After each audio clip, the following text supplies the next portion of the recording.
नमस्कार साथियों, समसामयिक मुद्दों से संबंधित प्रश्नावली श्रृंखला के साथ मैं अमित आप सभी का पुनः स्वागत करता हूं। आज है 23 मई 2020 और आज के हमारे प्रश्न किन मुद्दों पर आधारित हैं, आइए सबसे पहले एक नजर डालते हैं।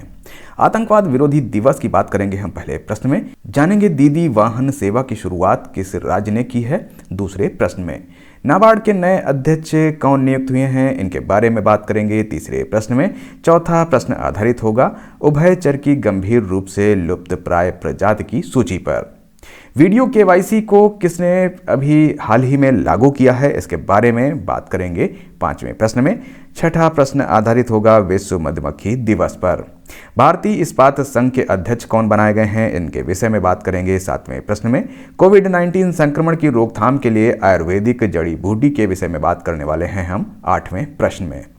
नवा प्रश्न आधारित होगा रेल बोर्ड पर और 10वें प्रश्न में हम बात करेंगे जेवर में नोएडा अंतर्राष्ट्रीय एयरपोर्ट के बारे में। तो हमारे पास पहला प्रश्न है, हाल ही में आतंकवादी विरोधी दिवस कब मनाया गया। हमारे पास ऑप्शन है 20 मई, 21 मई, 22 मई या 23 मई। तो यहाँ पर जो इसका सही उत्तर है वो है बी, 21 मई। आतंकवाद विरोधी दिवस 21 मई को मनाया गया। यह दिन 21 मई 1991 को भारत के पूर्व प्रधानमंत्री राजीव गांधी की पुण्यतिथि की स्मृति में मनाया जाता है, जिनकी तमिलनाडु में आतंकवादी समूह तमिल टाइगर्स इलम यानी कि LTTE द्वारा एक हमले में हत्या कर दी गई थी।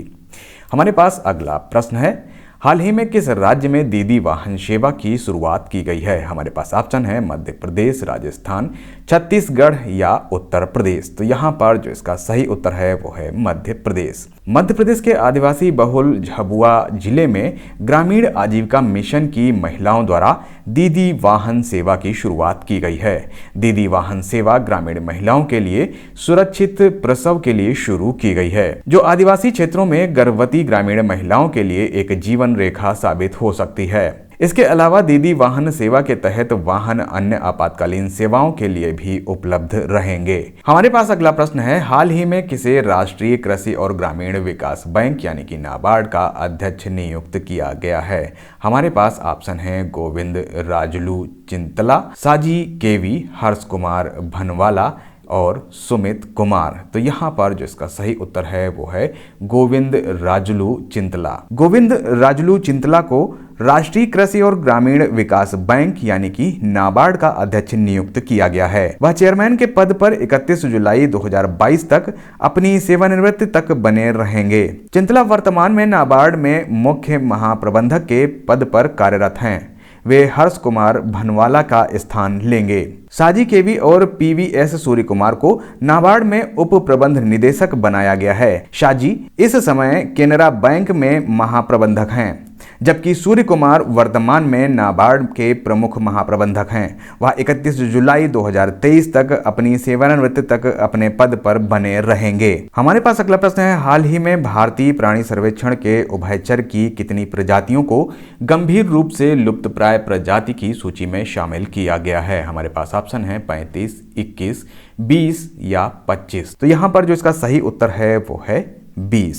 भारतीय प्राणी सर्वेक्षण के उभयचर की 20 प्रजातियों को गंभीर रूप से लुप्त प्राय प्रजाति की सूची में शामिल किया गया है एवं 35 को लुप्त प्राय की सूची में सूचीबद्ध किया गया है। गंभीर रूप से लुप्त प्राय प्रजाति में केरल, महाराष्ट्र और कर्नाटक के पश्चिमी घाटों और पूर्वोत्तर की कुछ पहाड़ियों में पाए जाने वाले मेढकों की प्रजातियां शामिल हैं।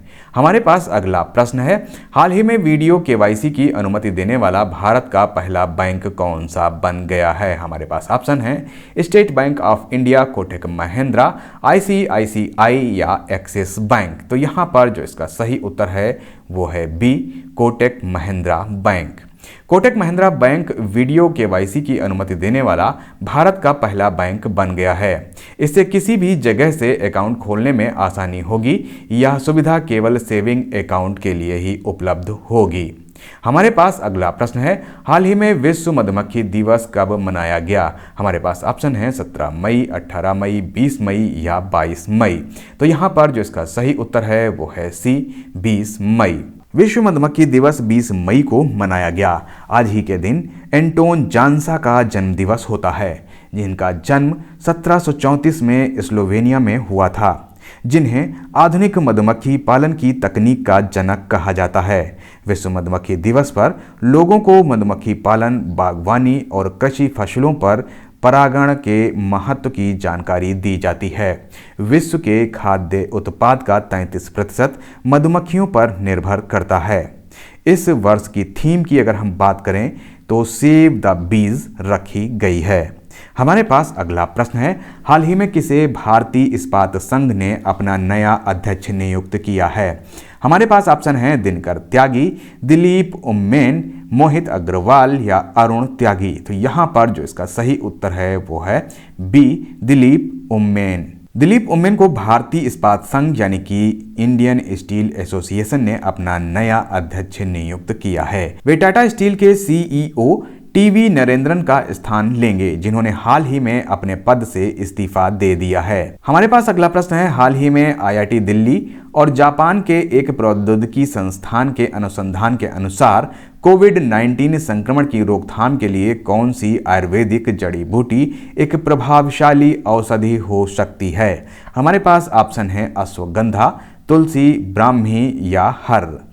तो यहाँ पर जो इसका सही उत्तर है वो है ए, अश्वगंधा। आईआईटी दिल्ली और जापान की एक प्रौद्योगिकी संस्थान के अनुसंधान के अनुसार कोविड-19 संक्रमण की रोकथाम के लिए अश्वगंधा प्रभावी औषधि हो सकती है। इस अनुसंधान के अनुसार अश्वगंधा और प्रोपोलिस, जो कि मधुमक्खी के छत्ते के अंदर पाया जाने वाला मोमी गोंद होता है, के प्राकृतिक यौगिक में कोरोना वायरस की रोकथाम के लिए औषधि बनाने की क्षमता उपलब्ध है। हमारे पास अगला प्रश्न है, निम्नलिखित में से किस रेलवे जोन द्वारा कोविड-19 मरीजों के लिए रेल बाट बोट विकसित किया गया है? हमारे पास ऑप्शन है पश्चिम मध्य रेलवे, दक्षिण मध्य रेलवे, उत्तर मध्य रेलवे या इनमें से कोई नहीं।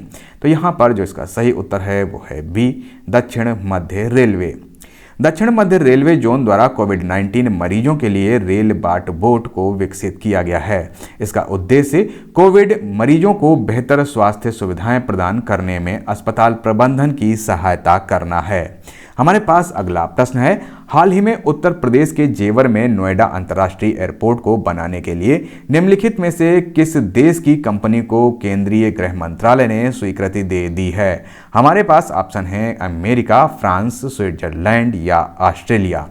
तो यहाँ पर जो इसका सही उत्तर है वो है सी, स्विट्जरलैंड। उत्तर प्रदेश के जेवर में नोएडा अंतर्राष्ट्रीय एयरपोर्ट को बनाने के लिए स्विट्जरलैंड की कंपनी ज्यूरिख एयरपोर्ट इंटरनेशनल एजी को केंद्रीय गृह मंत्रालय ने स्वीकृति दे दी है। 5000 हेक्टेयर में फैले इस पूरे प्रोजेक्ट पर 29,560 करोड़ रुपए खर्च होंगे। तो ये थे आज के हमारे समसामयिक विषयों से संबंधित 10 प्रश्न। मिलते हैं कल नए 10 प्रश्नों की श्रृंखला के साथ। तब तक के लिए मुझे दीजिए इजाजत। नमस्कार, धन्यवाद।